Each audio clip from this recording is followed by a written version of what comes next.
Hey everybody, I am going to do a review of Crossway's ESV Readers Bible. As always, disclosure, I received a complimentary copy from the publisher in exchange for my honest review. So, ESV Readers Bible. What on earth is a Reader's Bible?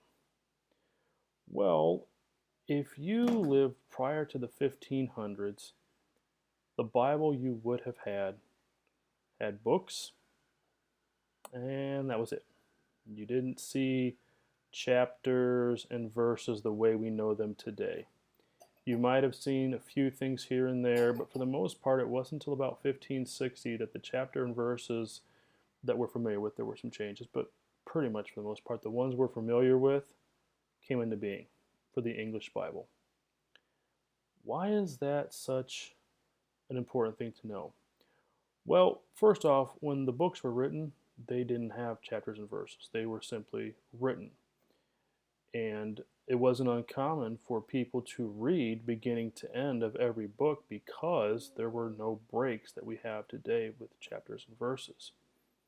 What you found is that the more you read the whole part of a book, let's say, for example, the book of 1 John, when you find that you read the whole book more and more, you understand what John is trying to communicate in those books. What could potentially happen, and has happened unfortunately in American Christianity, is people go to a verse, they jump on this verse, this is my verse, yeah.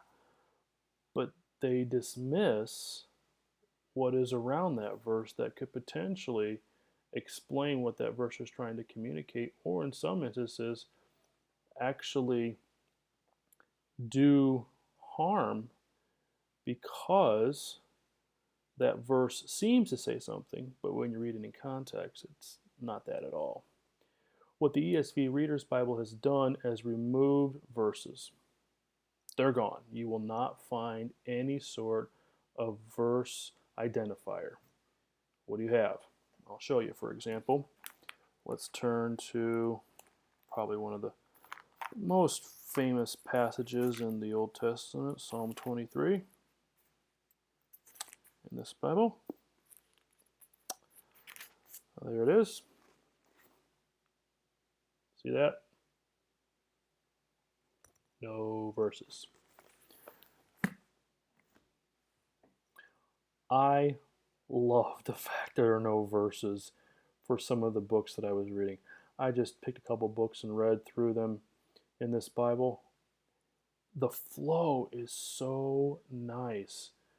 I was surprised how not having a verse number made it so much easier to read. It was almost as if your mind's going, oh, start, stop.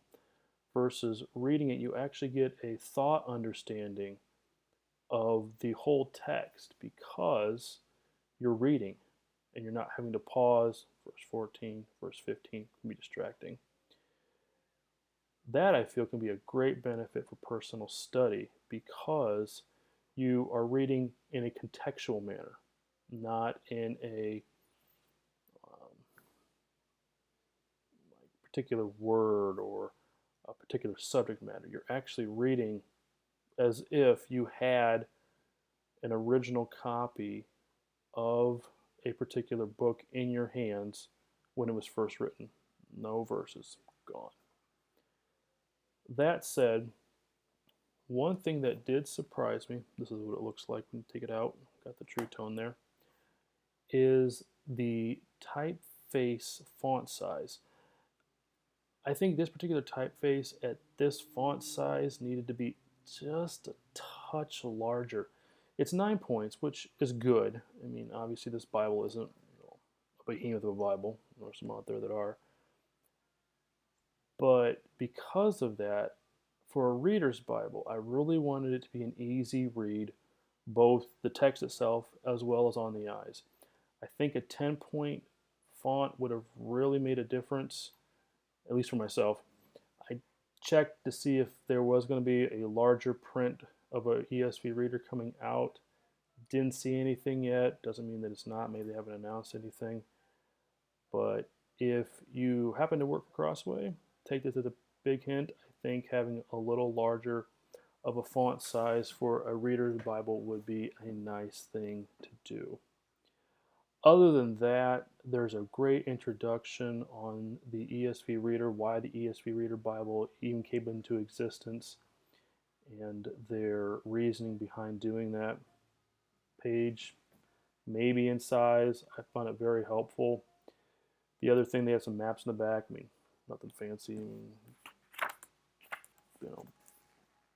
little green, yellow versus some of the high definition color maps that are out there. I will say for personal devotion, this is definitely a Bible you should consider. Here's why. Because you are forced to read and not get caught up in a verse by verse type of reading, I think there is more of a story format, and we tend to remember stories better. Three Little Pigs, for example. I'm in my middle 30s. I heard the Three Little Pigs over 30 years ago. I still remember the Three Little Pigs because it's a story and there's a lesson behind it and we remember it. Same with this ESV Reader's Bible. It felt to me as you were reading more of a story format, and it just seemed to stick better versus a verse by verse format, which, if you understand where I'm coming from, almost reads like a movie script. And you have to constantly shift gears. This person said this person said that, and this person, that person. You almost have to flip in your mind, okay, character A, character B, back to character A, character C to A and B. It can be very distracting. I know if you read scripts for a while, you're like, whatever, dude. But with this Bible, I think it eliminates a lot of those switches that I personally have struggled with in the past of doing a verse by verse reading. That said, great Bible for personal devotions, like I mentioned. If you do have some eye trouble, hold off and see if they're coming out with a larger print. If you don't, consider getting this.